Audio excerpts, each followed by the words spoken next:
Welcome to LOA Today. I'm Walt here with Alex King and Daniel Mangena. Today is Tuesday, April the 7th, 2020.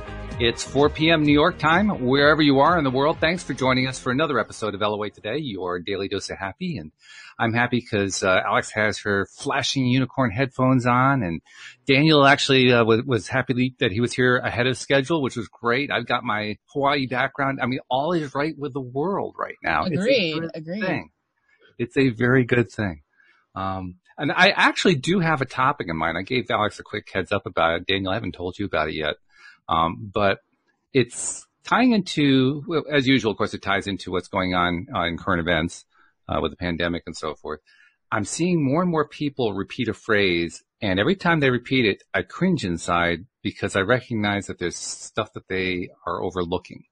And so that's why I wanted to bring up this topic and see what you guys think of it. The topic is, can you be too careful?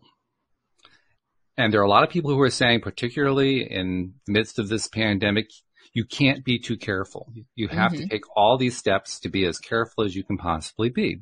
And on the surface, that sounds reasonable. It sounds like a reasonable stance to take. But I'm going to suggest that maybe there's evidence to the contrary. And I want to see what you guys think about it. Okay. Starting with, what is the current emotional guidance scale mindset, borrowing the Abraham Hicks term, of the population? Now, that's always a hard question to ask and answer because people's mindsets vary. I mean, one person is not going to be like the other person. But by the same token, I think it's pretty safe to say that outside of LOA circles, outside of conscious creator circles, there is a very strong fear-directed mentality right now. Some people I'd say even in as well. And in, yep. Not so much in, but yes, there is some in. I would say very much in, but wrapped in something else. But we'll dive into that later. Okay, save that one. That's a good one. We'll bring that one in. But nevertheless, there is a strong fear mentality right now. And whenever we're talking about something being good or not good, better or worse, such as you can't be too careful, the first thing I ask myself is, what is the emotional guidance scale status of the person making the statement and of the persons about whom they're making the statement? And by that measure, I have to say, you know what? Maybe you can be too careful because people living in fear are going to end up attracting more fear-based stuff, which is pretty much, the diametric opposite of what they're hoping to attract. I mean, interesting thing, we here on the show and other people in LOA circles often talk about how you don't want to push back against stuff. You don't want to push against what you don't want. Instead, you want to focus on what you do want. And yet even we often have challenges at times trying to give voice to what it is that we want. We're so well conditioned to, well, what I want is I don't want to feel bad. Well, what I want is I don't want to have a poisoned planet. What I want to have is I don't want to have high taxes. And we phrase things in terms of what we don't want. And we in these circles have been learning, okay, we have to spend more of our attention focused on, okay, well, what do I want? What do I want? What feels good to me? What do I want to actually focus my attention on? But the outer circles, as I'll call them, are a lot less aware of that. A lot less cognizant of the fact that you need to focus on that stuff because otherwise you tend to attract more of what it is that you don't want. And that to me just reinforces my claim, you can be too careful. Because being too careful, I kind of equate that to staying in your comfort zone. And we've had, Alex, you and I have had lots of conversations about comfort zones. Yes, I'm very comfortable with my comfort zone. I know you are. You're really good at it too. But of course, when you're in your comfort zone, there's not a whole lot of growing going on. There's but there's not a whole lot of growing going on. And there's not a lot of boundary testing going on. There's not a lot of expanding going on. You're kind of in a cocoon. And when you're not expanding, what are you doing? Well, nothing. You start to kind of wonder, okay, well, what is the benefit here? And if you tie it in also with what we were just talking about, the fact that there's this very strong, I call it a blanket of fear that's lying down on top of people's minds right now. I have to argue that being too careful is leading to that blanket of fear because it is constantly focusing on all the different ways that we must take steps to try to defeat this enemy known as the coronavirus. So I want to know what you guys think. Daniel, you actually had a tangent, or I should say perhaps a tangent. So what, maybe you bring in your tangent, but tell me, what's your take on this? What do you think? I'm with you on it. I think there's a collective agreement of fear, which is what I'm probably my variant on the blanket concept that you're talking about. And it's a collective agreement that's been deeply enforced with bombarding of inputs of fear. It's bombarding, it's always been done. And I actually did something about this. It was a post, and I did a video about this as well, about mental resilience and the likelihood that at a conscious level, you're going to be able to overwrite the fear penetration that's being affected by the constant bombardments of fear. I mean, everywhere you look, it's have fear, be fearful, and this has happened, and this person's dying, and that's dying. When we do have a very serious situation, but we have a very situation which, and I'm not talking about the infection, what do they call it when it infects more people? Oh, the pandemic aspect? Yeah, I'm not talking about that aspect. I'm talking about the actual seriousness. I'm now actually finding more people that I actually know who have actually had the virus now. Okay. Mm-hmm. And every single one of them has survived. Some of them have been a bit rougher than others, but every single one of them has survived. I just spoke to my friend yesterday, and her husband and her 2 daughters all had it. Mm-hmm. They were sick for a couple of days, and then they were fine. Mm-hmm. Now, am I mitigating the people who, the seriousness of the people that have died from it? No, but more people are committing suicide every day than are dying from this illness. I shared a post on Facebook about loads of people being pushed out of a hospital in Italy that were healed, and Facebook took it down. Wow. Facebook took it down and said it doesn't meet community standards. And when I appealed it, I got no response. And my post around it was the second part is typical for Facebook, by the way. No, but they took down something else that I said about one of my events. They took it down and said it doesn't meet the standards, and then I appealed it, and they actually put it back. So, positive posts that are showing about the positive aspect of what's going on are being taken down, and yet the fear-mongering is being allowed to continue. Yeah. So to come off the tangent and back to your point, what I'm saying is that being too careful is simply reinforcing what is being blasted into our unconscious with an enormous amount of inputs of fear. And so when we're then continuing to support that with actions from a place of fear, we're re-imprinting that fear and keeping ourselves in a prison of fear. I agree with that. That's a great description too. Keeping ourselves in a what do you call it? A prison of fear, I think. Prison of fear. Yeah, that's a good phrase. Because that's really what it is. It's imprisoning ourselves voluntarily. Yeah. And yes, I volunteered to imprison myself in fear. Yeah. Prison of fear? Sign me up, Monty. And you mentioned that we are seeing it more and more in law of attraction circles. I still think overall the LOA circles are doing much better than the outer circles. But I agree, I am seeing more of it. I saw a post just today on Facebook in one of the major LOA groups, someone posting that, I don't remember the details of it, but the gist of it is she's been, quarantined to her house. She's not doing anything. She's not going anywhere, and she needed to go get some groceries, and she's terrified to go out even with a mask. What do I do about that? That was her question that she was raising. Wow. I was actually referring to the hidden or the masked fear posts. Okay, talk about it. Energy. So not even necessarily the people that are blatantly. I mean, I've had to mute even a couple of groups. I'm in meditation groups and so on and so forth. People are like, oh, this is don't go out and blah blah blah and be fearful. It's gonna get you and blah blah blah. Wow. But my stance is I am not participating in any of the Heal the World meditations, any of the Heal the World. Really? Yeah, I'm not, because the energy behind people that are joining in them is, oh my God, I have to meditate and heal the world now because of so the action's being taken from fear. Yeah. Yeah. And so if I join in that, I'm subscribing to another agreement which supports the fear. Mm-hmm. Because where were these, if it wasn't from fear, then where were they this time last year? If it's people that were doing it every day, then I'd be, cool, I'd do it. Friends of mine, for example, that regularly do meditations, I join in, but people, oh my God, we have to do this and blah, blah, blah. And yes, it's time to heal the world. So you're coming from fear. You're coming from subscription to this agreement. And even if you're not consciously doing so, and this is where the thing on mental resilience comes in, the fact that we are being lambasted with negative in relation to this, if you're engaging with any way, shape or form, it's highly unlikely that you're disassociating at an unconscious level from the fear subscription, because that's what's been the seed that's being planted.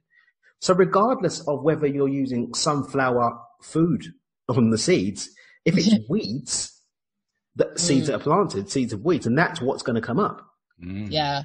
Especially when it's a seed that eats everything that's given to it. Oh no, I'm using sunflower food. There's no fear here, no weeds of fear, but that's what you're feeding. You're feeding the fear because that's the seed that's been planted. Again, am I knocking it? No, I believe that most people are coming to it from a very sincere place, but I'm not giving it my energy. And if it wasn't about fear, then why weren't you doing it this time last year? Right. It's a very valid point. And by the way, I love the word that you corrected yourself on. I love the word lambasted. I like that one. Lambasted. that has some big word of the day. Yeah, that's a good one. Lambasted.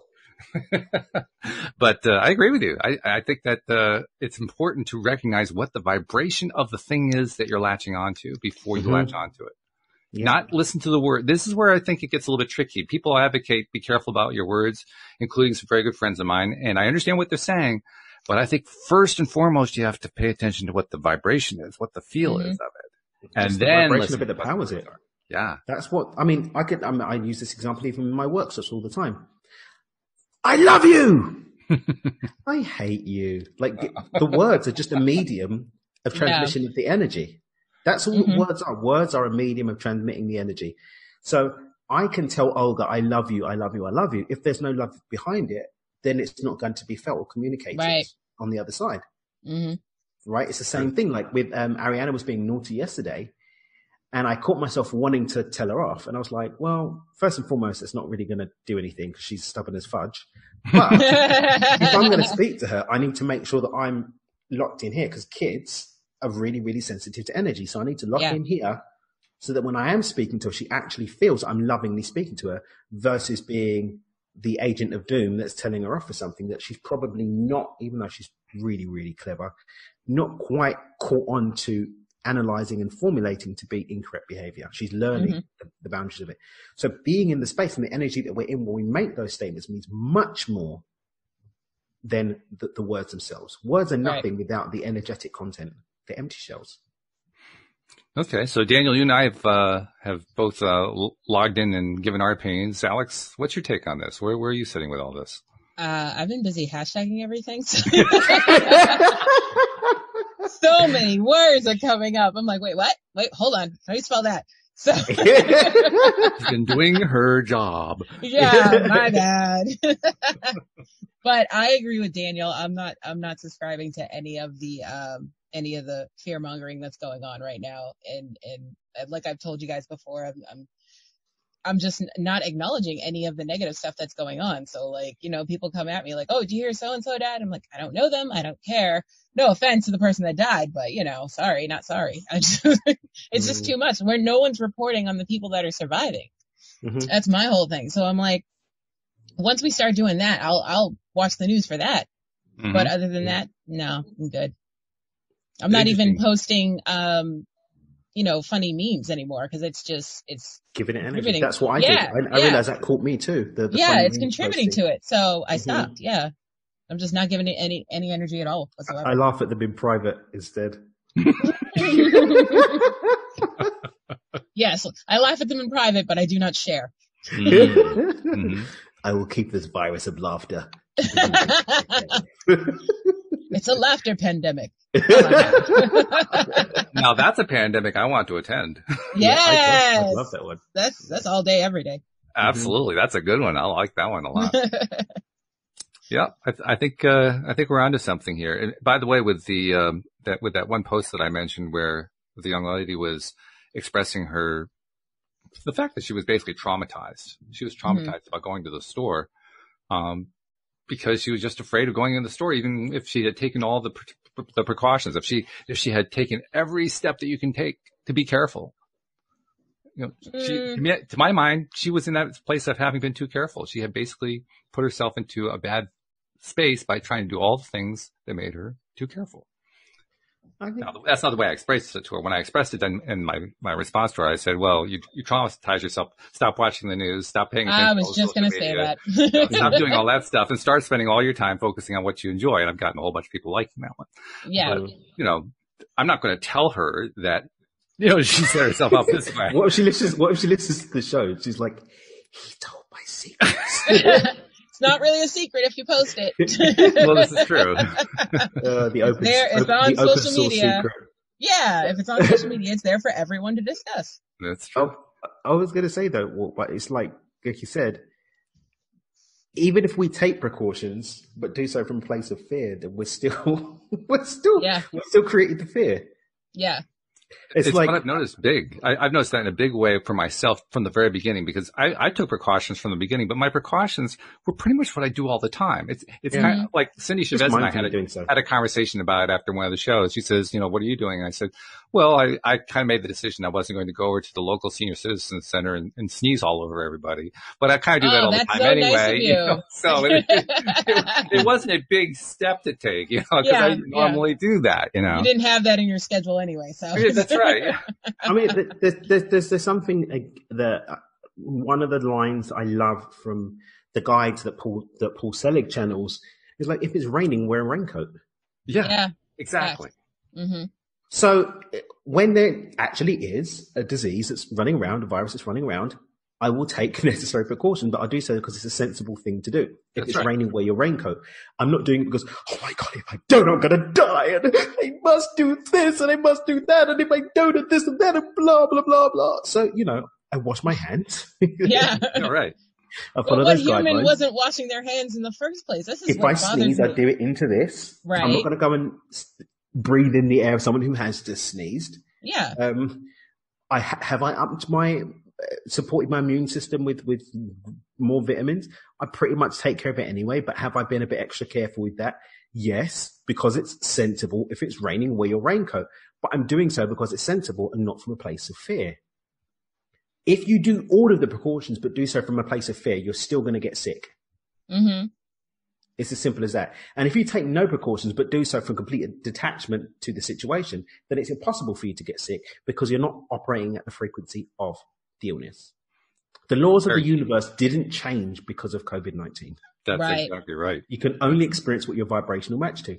And if you're elevating your frequency and being sensible wearing a raincoat, because again, it comes down to our belief systems.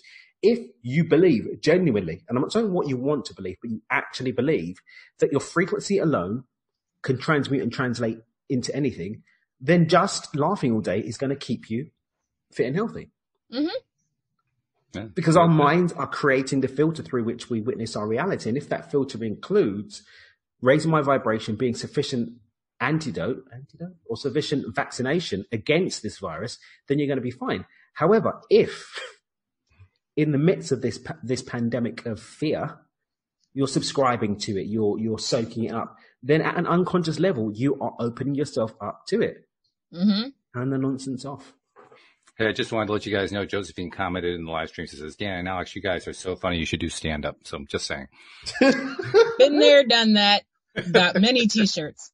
I tried it, and I stuck with these T-shirts instead. I like that one, by the way. I noticed that one earlier. Past crossed out, future crossed out, now in big letters. Yeah. I like that. Oh, I do like that one. See, I can't see his T-shirts because it says Daniel Mangata Dreamer right at the bottom of my screen, so I can't. Wow. Okay, I can see it now. All right, cool. I like it. These are on the store, but on the store they're a lot bigger, so it's like past, now, future. It's like that big. It's okay, all right. We've got them in black and white. Very cool, yeah, and it's a great reminder. That's actually not all that different from what I was recommending to that young lady on Facebook. Mm-hmm. Mm-hmm. And there is no COVID-19 in the now. There isn't. That's the thing I was just going to point to, that we tend to think of the now. Well, the pandemic is going on right now. Well, is it? Mm-hmm. Is it really? Mm-hmm. In other words, where you're sitting right now, you are experiencing pandemic. Right. Even if you don't have symptoms. Yeah. Even if your family doesn't have symptoms. Right. You're experiencing it right now, are you? Well, but the thing is, what does that say about where you're focusing right now? Right. Here's the thing, Mr. Walt. Even if it is physically in your reality right now, by the time you've thought about it, you're in a new now where that's in the past. In the now, there is nothing, including pandemic. That's an excellent point. The now is gone just like that. Replaced by a new now every moment, continuously. Populated by what we choose to populate with. Wow. We can choose every moment of every day to have whatever now we want. Yep. Oh my God. Hashtag. That's too long. Oh, come on.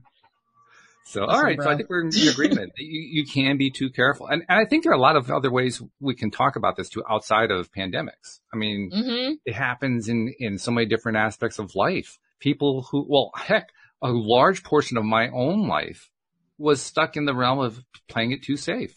The idea that I couldn't be too careful. And it turned out that I could be too careful because all my carefulness, I was corrected. All my carefulness basically led to poverty.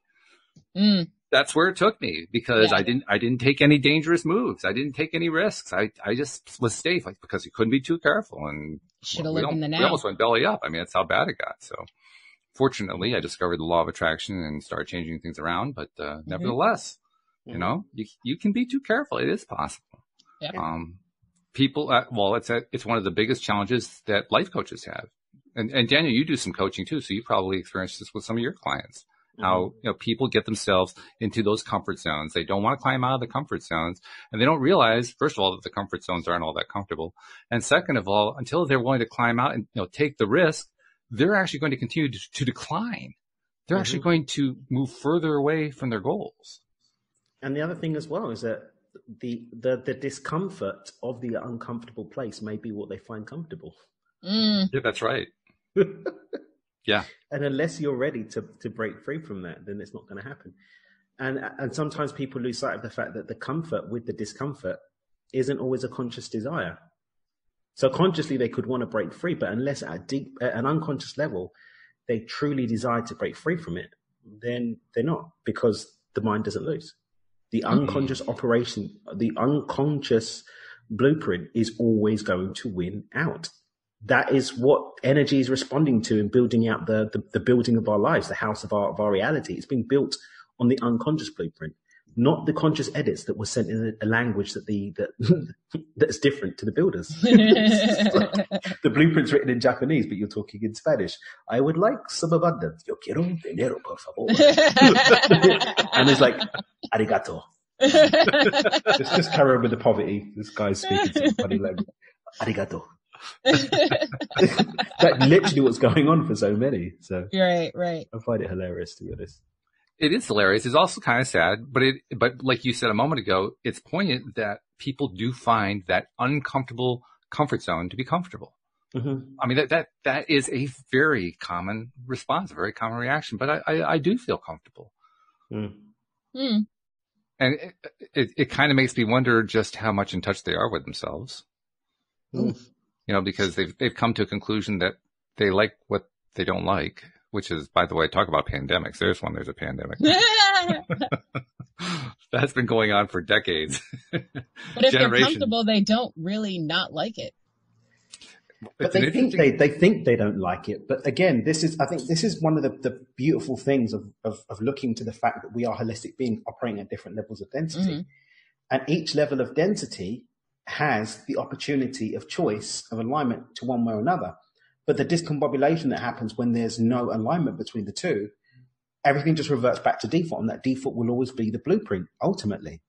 So, we're meditating on being free from fear, but then we're filling our mind with fear, and then we're being too careful. Yeah, that doesn't line up. So what's going to happen? It's going to revert back to the blueprint, and the blueprint's, I guess we're doing some more fear, Bob. Keep the fear going. It looks like that's what's happening. Okay. There was some funny ignore the funny signals. Unless it's a clear direction, we go with what's on the blueprint. Okay. There it is. Maybe a little illness. Well, it looks like that's what he wants. By the way, Josephine also posted something else about comfort zone. She said she prefers the term familiar zone over comfort zone. I like that one. Familiar zone, yeah. There's comfort in the familiar zone. Yeah. But what if you're comfortable in your comfort zone, but society is the thing that's telling you shouldn't be comfortable in your comfort zone? Change your inputs. Yeah. I'm not inputting anything. I'm just saying. For the person in that situation. Speaking from personal experience, I'm very comfortable in my comfort zone, but society says I shouldn't be in my comfort zone. But I'm not listening to any of it because that's why I'm comfortable. You can laugh it. You can transmute the energy of the input by laughing at it. Yeah. I mean, which is her number one thing, by the way. That's her number one strategy is to laugh at it. Yep. Basically. Yeah, what's one of the things that in UPW, the Unleash the Power Within Tony Robbins program, one of the things they get you to do is to go into like a really traumatic experience and then stick your finger up your nose as you think about it. I love it. How is it possible for you to maintain that deep charge? One of the things that I take clients through visualization is creating a movie screen, running a vision of like a experience that's giving you stress or whatever, and then putting clown faces on people or giving them the ridiculous voices. spell. Yeah. Ridiculous spell. Ridiculosum. Where's me wand?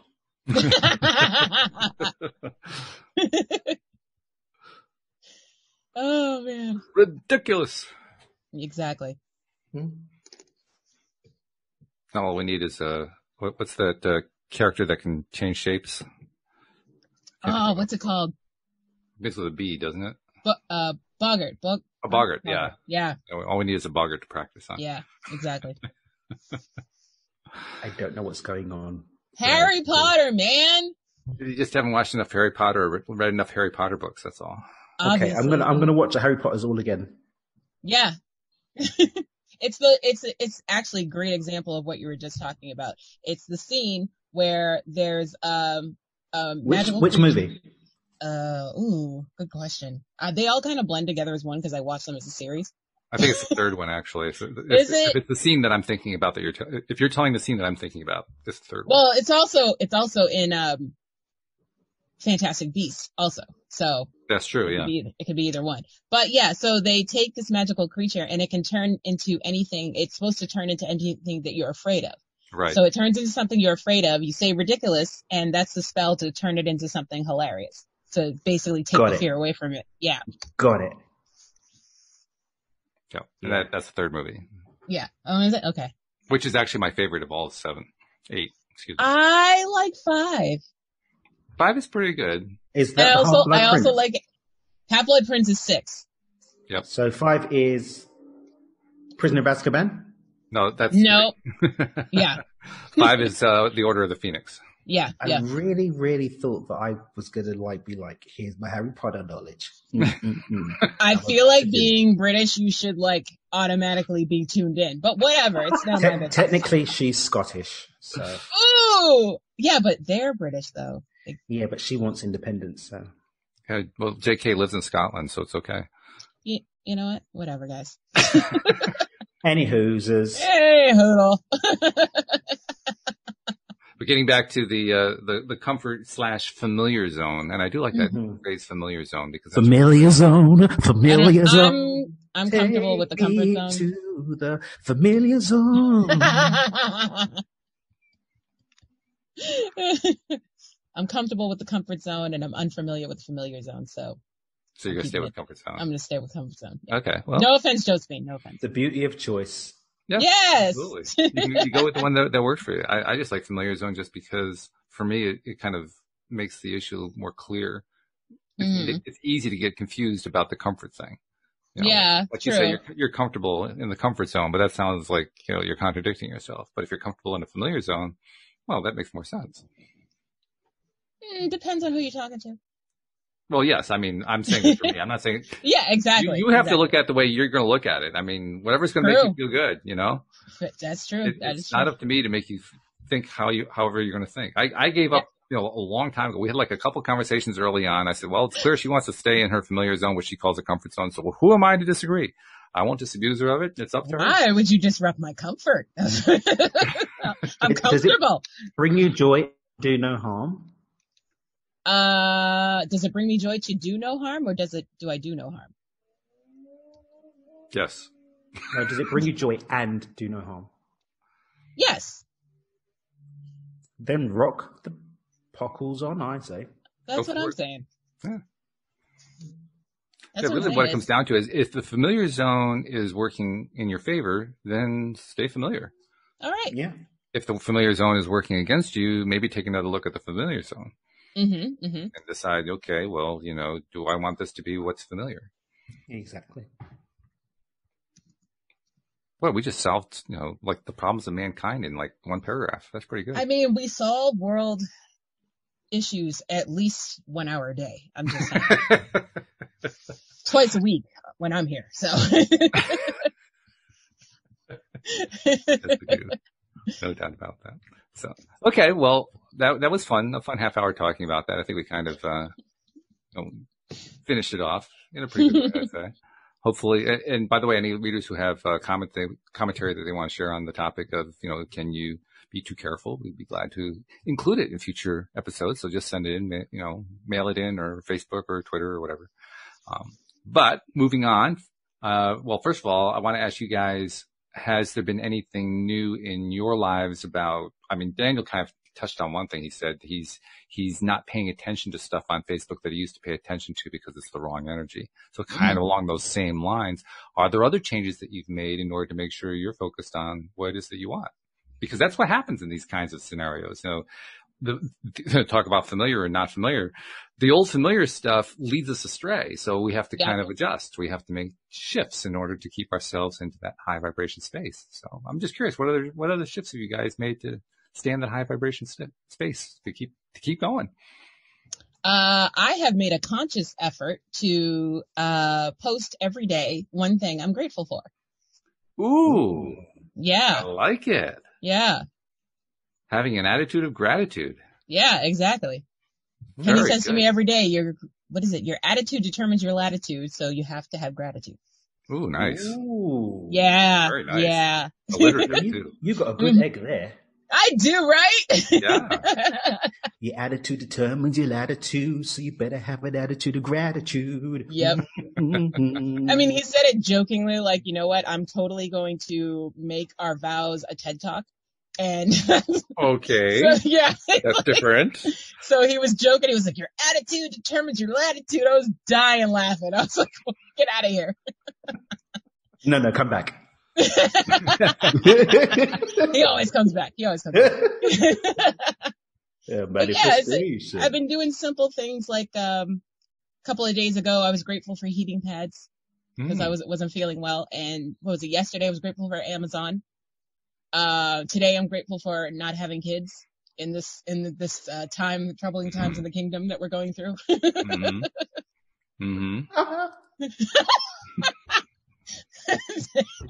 Daniel just lost it. Because there's been all these memes like all those people that were telling me I should have kids. How you doing now? Yeah, right.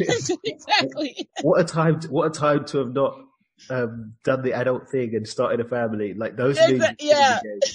And I have a stepdaughter. Same. Mine's in Rhode Island though, so I'm good. Mine's here in the house and is behaving like a teenager every day.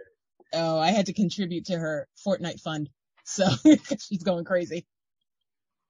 Yeah. Oh man. Well, I mean, that's certainly a valid viewpoint. There's another viewpoint that I could bring in, and that is there are certain people such as my Monday co-host, Louis D'Souza, who has kids.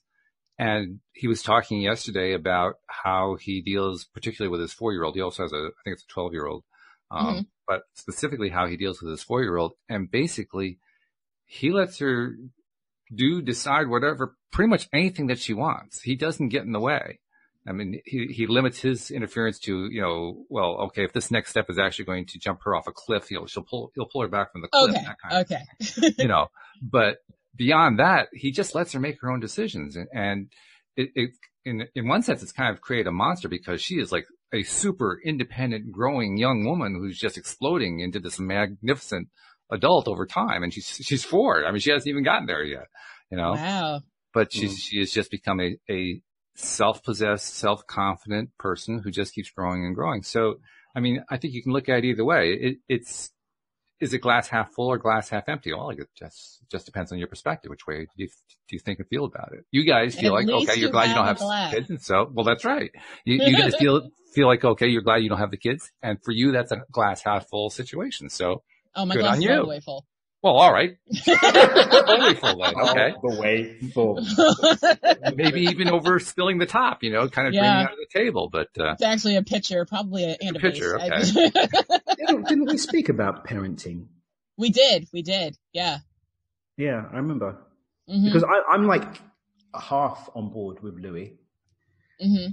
But Ariana's needed some boundaries because her behavior was bordering on antisocial. I was going to say that can go. I think it depends on, well, there's a couple of things. First and foremost, kids are observing, they're cycling what they're observing. So creating an environment which teaches them, gives them an example to follow and then be left to go and play with. Right. Was very important. But what I personally have found was that, well, Ariana needed some, because she's been too grown up, going to bed when she wants, telling grown-ups no, being generally rude. Basically, that would have been an interesting monster to put out into the world. So giving her guidance and a little bit of discipline around creating structure on that regard was something that I was like, we need to reel it in, but not to control her. Right. But to empower her to be a more expansive, loving contributor to society. Mm-hmm. So that's why I'm saying, like, I get it. I don't want to curtail. I believe it's beautiful to watch what happens with the kid when they're left to do their own thing, but to give them that structure within their being encouraged to do so in an expansive, empowering and lovely way. Mm-hmm. I'll tell you quite honestly, I've never felt in any way threatened by a kid who said no. Not even slightly. Not even a little tiny bit. You haven't met what? A Russian child who's in your face. I said no. I'll tell you a little story that's similar to it. Uh-huh. I've told this story before on the show, and I mentioned a little bit earlier that my niece, we're going to be going to a baby shower because she's pregnant, due in September. And awesome. Congrats. She is, let's see, how old is she now? She's 62 she'll be 63 this month. No, 63. I'm 63. She'll be 20. I was going to say, what? Sorry. See, I do a little math problem, and I spat out what I was thinking before I finished the math problem. The math problem I do is that she's 40 years younger. So I figure, okay, I take my age and I subtract 40, but I forgot to subtract the 40. Oh, okay. I thought you were doing the math out loud. I'm going to 62 going on 63. She's 22 going on 23. So, okay. Just clarify. I was going to say, apologize good for you, Janet Jackson. Didn't mean to put many years on you there. Yeah. Didn't mean that. But anyway, when Mickey was, I'm going to say 5 or 6, something like that. Mm-hmm. She and my sister were living with my parents on a lake in Virginia called Smith Mountain Lake. Mm-hmm. And we moved to Virginia because at that point in time, my parents were getting ready to move into a senior center. They needed help. My dad couldn't manage it anymore like he used to. So we moved down there so we could help them make the move. And we ended up staying in Virginia for like 11 years. Well, the first year we stayed on the lake as well. We had a house right on the lake. Beautiful. I mean, that is like one of the best lakes in the world. Anybody who knows Smith Mountain Lake in Virginia knows it's great. So anyway, we had Mickey over to visit us. Mm-hmm. And it was the first time that she'd come to visit us since we'd moved there. And she came over, and within like minutes of coming in the door, she starts having a tantrum. To this day, I can't even tell you what it was about. I really don't know. I have no idea. I'm not even sure Louise knows either. I mean, we were both kind of like, caught off guard. But she was basically doing kind of the same thing that you were talking about, Daniel. She was just, just in the face, and she was demanding all this attention and so forth. And she went on for about 5 minutes. I'm just sitting there looking at her, and Louise is sitting here across the room, and she's just kind of looking at her.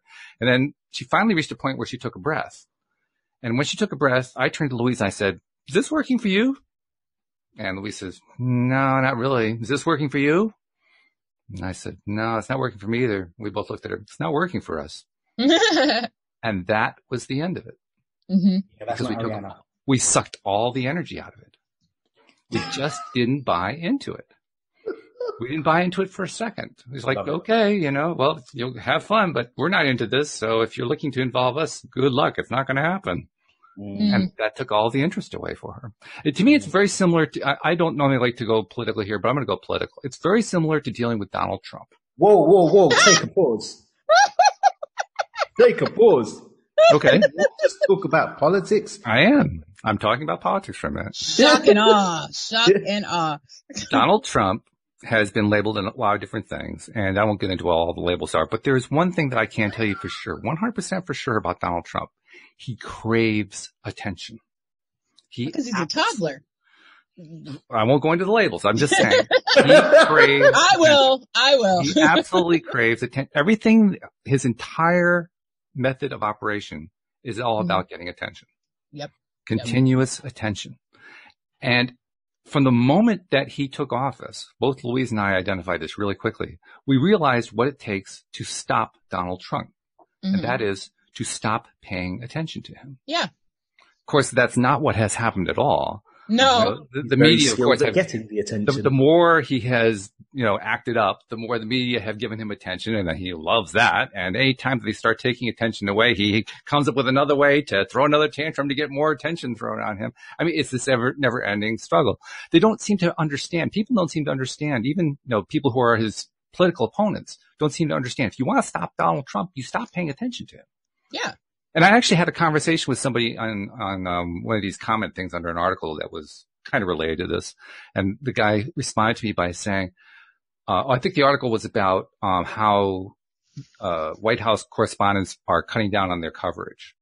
Mm-hmm. And this guy's claim was, well, you can't do that. We have to be constantly monitoring this guy because of all these terrible things he's doing. Now, putting aside whether or not they're terrible or not, that's not really the point. The point is, do you have to monitor it? Mm. And my response to him was, this is a person who craves attention. The last thing you have to worry about is monitoring this guy. If you take all your attention away, he's just going to scream louder until he gets your attention back. Mm-hmm. He is not the kind of person who's going to go off and hide somewhere because he's not getting attention. Exactly the opposite. Mm. So take the Donald Trump example and now apply it to a kid who's acting up and who acts out regularly. It's the same thing. If they're looking for attention, the way you disempower them is by stop giving them attention. Mm. It's really that direct. It's like you were talking about earlier, Daniel. You don't feed into the energy of the group whose energy you don't like. Mm-hmm. Mm-hmm. It's the same principle at work. So that's my take on it. I do the opposite. I feed into it, but I mimic them so they know how annoying they sound. Does it work? I did it with grown-ups. Yeah, it worked every time. It works every time. Okay. From infants, older kids and grown-ups, I do that one with. Oh no, all the way from infants to people my age to Walt's age. Like I just you sound stupid. You want to see how stupid you sound? You don't wait till they have the analytical function. Nope. Baby start crying. They're like, wah. I'm like, wah. Now that's how you sound. So, and then they're like, wait, what's she crying about? So they stop and they're like, and I'm like, and now it's over. So what you're basically talking about is being the mirror. Yes. You're mirroring what their behavior is. Yes, exactly. Word for word. Mm. In other words, you're being the thing that we talk about philosophically and theoretically here on the show, that the world is our mirror. You actually are the mirror. You volunteer. Actually. Yeah. So now you know what's happening when you drop your kids off at my house. I'm over here making them feel dumb.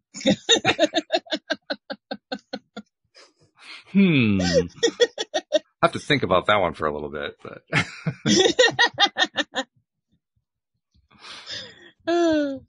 kids are very educational, though, I have to say. And we usually think about kids in terms of educating them, but really we have so much more to learn from them. They are very true. They're amazing. They're truly best teachers. Best teachers. They really are. Yeah. Of course, you have to be willing to learn. True. I mean, a lot of people aren't willing to learn from the kid. Mm-hmm.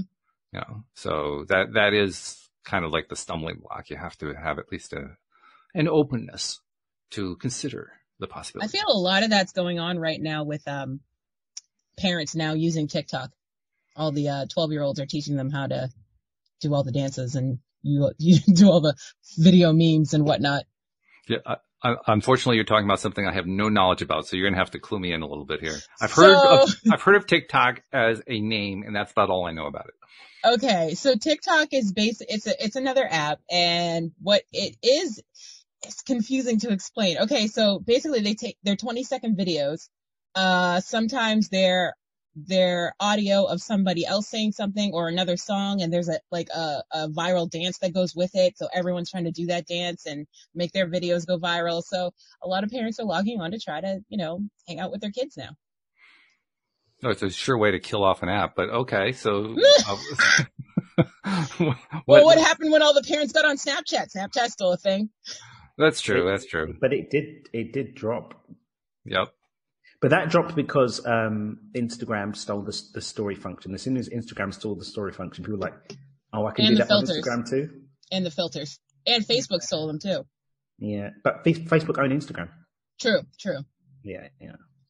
But the people who are on Instagram are not nearly as often on Facebook, are they? I'm about even.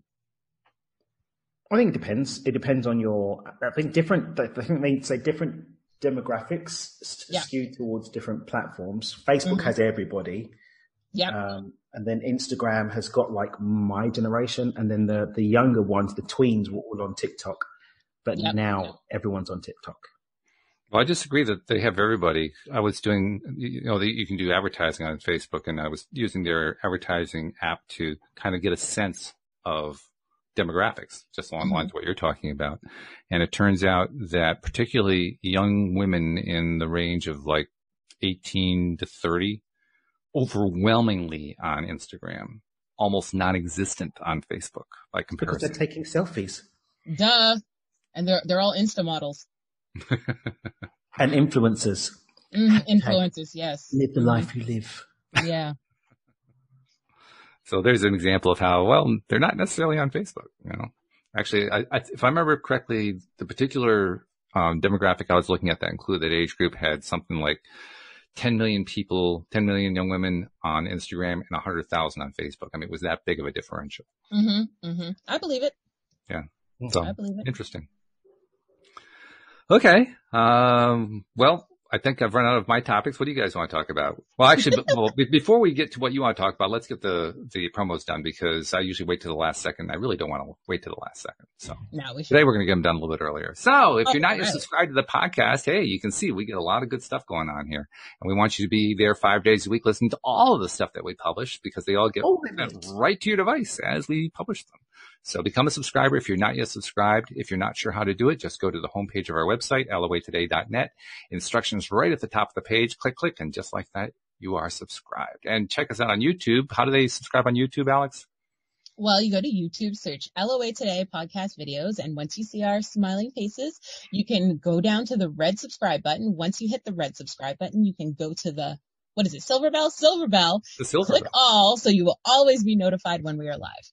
There it is. Okay. So good stuff. Is that what's in that yellow box? The yellow box? Oh, mine's green. Okay, I'm lost. The Zoom box that tells you who's on the screen. Oh, I see the brand. I got you. Okay. Yeah. Who's live? Got it. Yep. Sorry. I left the program for a moment. Literally. Quick interdimensional bop. Yeah, it was a shift in, shift out, real quick. Amazing. Well, Quanta allows that anyway. Yep. So Daniel, you were telling earlier about how you cut down on the groups that you're in, that you're paying attention to because of the vibration. Usually that means that whenever we drop one thing, we replace it with another. So I'm just going to ask you point blank, what have you replaced it with? I haven't replaced it with anything. I've had more downtime. Yeah. So you've been replacing it with some downtime. What am I? It's on the ceiling? Wow. Just looking for it. So, I was interfacing with my memory by looking for the... He's looking for it. I'm dead. But yeah, more downtime. To be honest, it's just I've muted conversations and so on and so forth. And yeah, there's been a couple of really cool things that even like have been going on with the Dr. Joe community that I stayed out of because of the timing and topic. Mm-hmm. So it was like some heal your body meditations. I was like, yeah, I'm not going in that pool of energy. I'm gonna leave y'all over there with that right there. Hey, Josephine just sent a really nice compliment this way. She says, "You guys deserve a CNN spot more than any other guest right now." Oh wow! Ooh. Okay. I like that one. Sign us up. I know. Hashtag CNN us. Ready for my close up. Right? Alex is always ready. I was reincarnated ready. Reincarnated ready. I like that. I need to make that a t-shirt. Thank you, Josephine. Yes, thank you. I appreciate that. I'm going to claim my personal slice of that accolade and put it in my mouth. And it was delicious. Yum. Most delicious.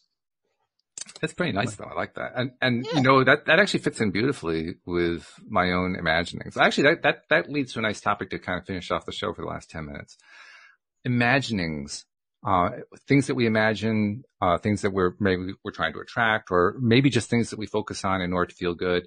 But I'm becoming more and more appreciative of imagining and more precisely on pretending. Just, I come up with something to pretend, no matter how crazy it may seem. I'm getting into pretending and enjoying the fact that, kind of like a kid, we talked about, you know, how powerful kids are and how much we have to learn from kids.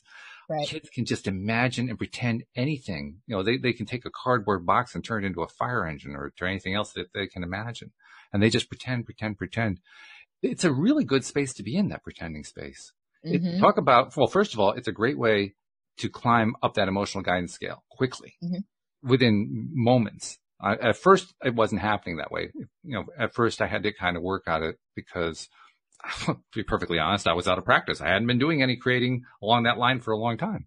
But lately I've been doing it quite a bit. I've been doing it, like today I did it during my walk, and I was out there in nature. And by the way, all that clean air without all the cars running, it's wonderful. It's just beautiful out every single day. It's been gorgeous. But I'm out there and I'm taking the walk and all these other people and we're waving at each other and saying hello and so forth. And then the rest of the time, I'm just pretending in my mind. I'm pretending, you know, I'm in Hawaii. I'm pretending that I'm 40 years younger. I'm pretending that Alex climbed out of her familiar zone. I'm pretending all kinds of crazy stuff. You know? Well, it did work. I've been outside the last 2 days. It did? Okay. Well, there you go. I was in the back. Kenny cleaned up the yard, and today we put up the gazebo. So it actually does work, which is cool. But I wasn't even doing it with the idea of whether it was working. I was just doing it because it's fun. Yeah.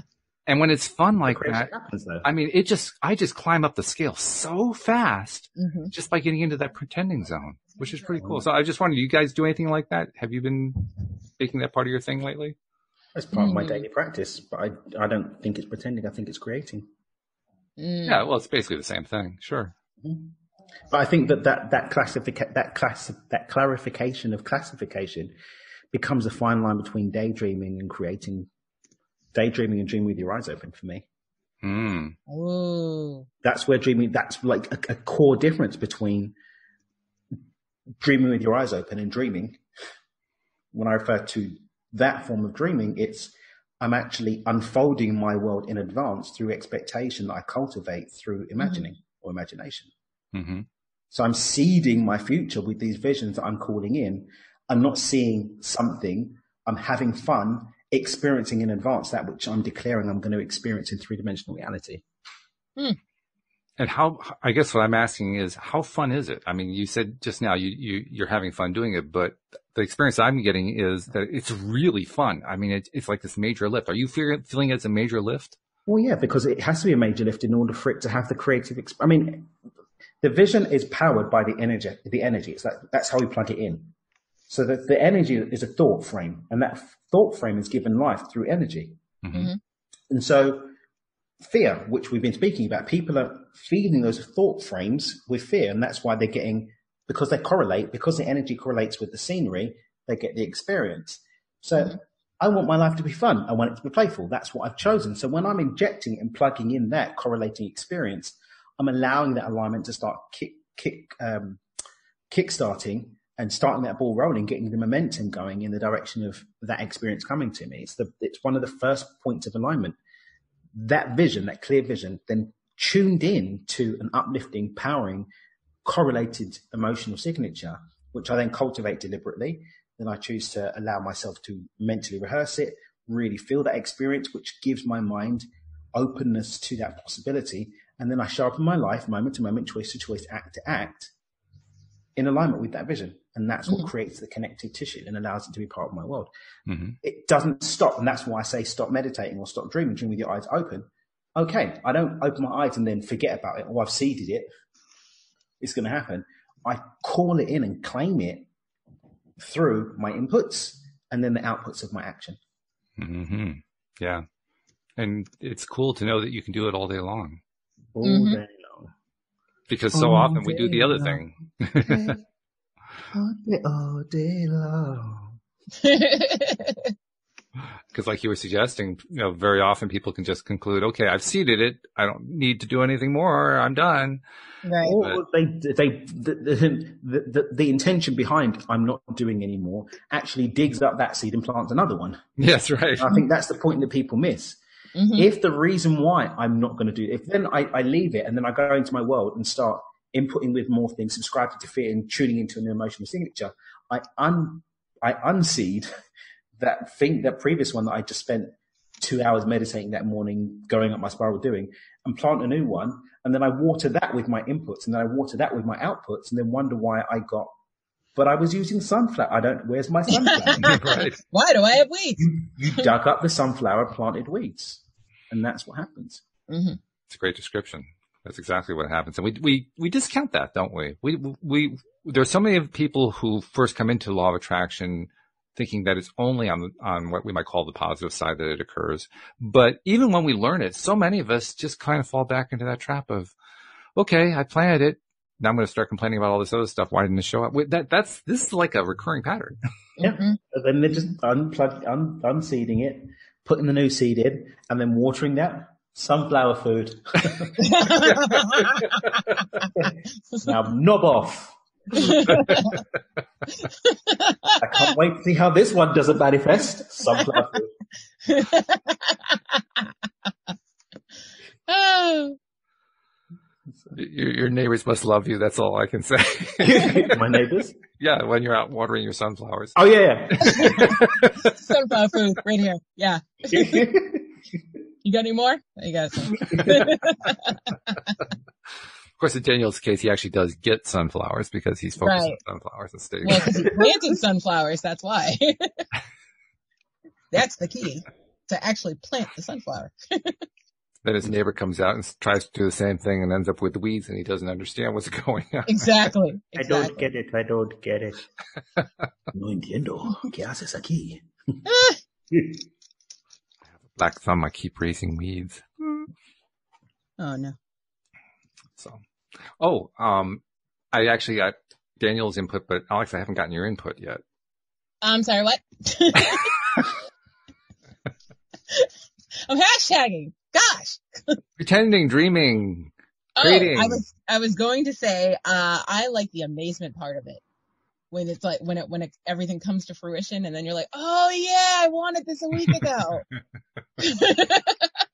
The noticing part. I made this happen. Planted that seed back a week ago. Yeah, exactly, right? It's like, look how fast it came and look how awesome it is. Yeah, that's the part I like. Well, that's a good skill to have because a lot of people don't even notice when they manifest stuff. It took a long time, but yeah. You got there though. Mm-hmm. You got there and you enjoy it. You have fun with it. Yes, I do. Yeah. That noticing part is we did a show about that one time, but that part is really, really key because first of all, I think what happens is we get, what's the word that I want to use? We kind of get stuck.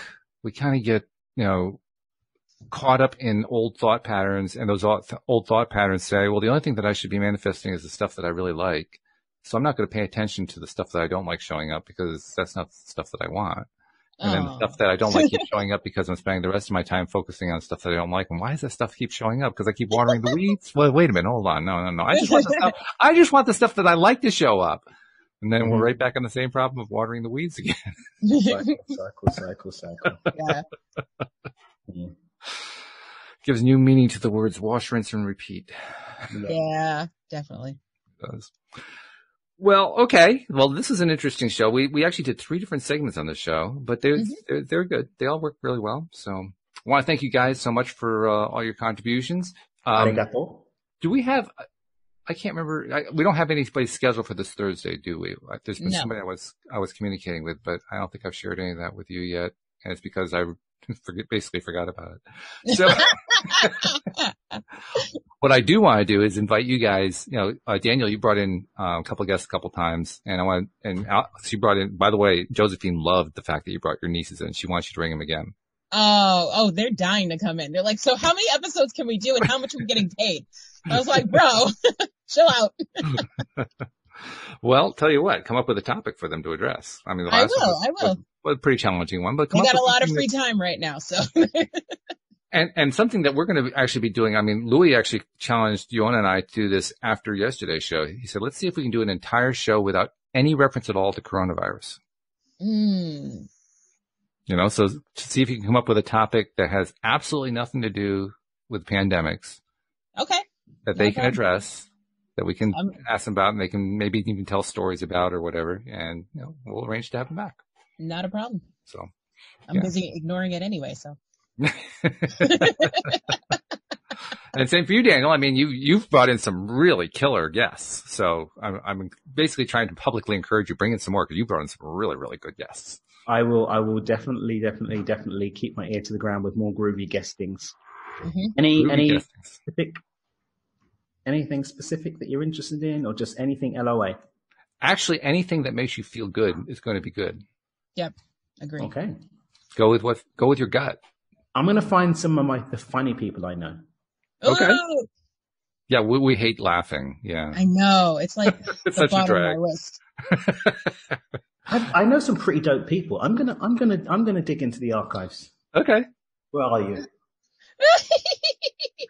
You keep your archives in the strangest place. But that's a topic for another show. So thank you guys very much. Thank you, live streamers. Thank you especially to our podcast listeners as well. We'll see you all next time here on LOA Today. Goodbye, everybody.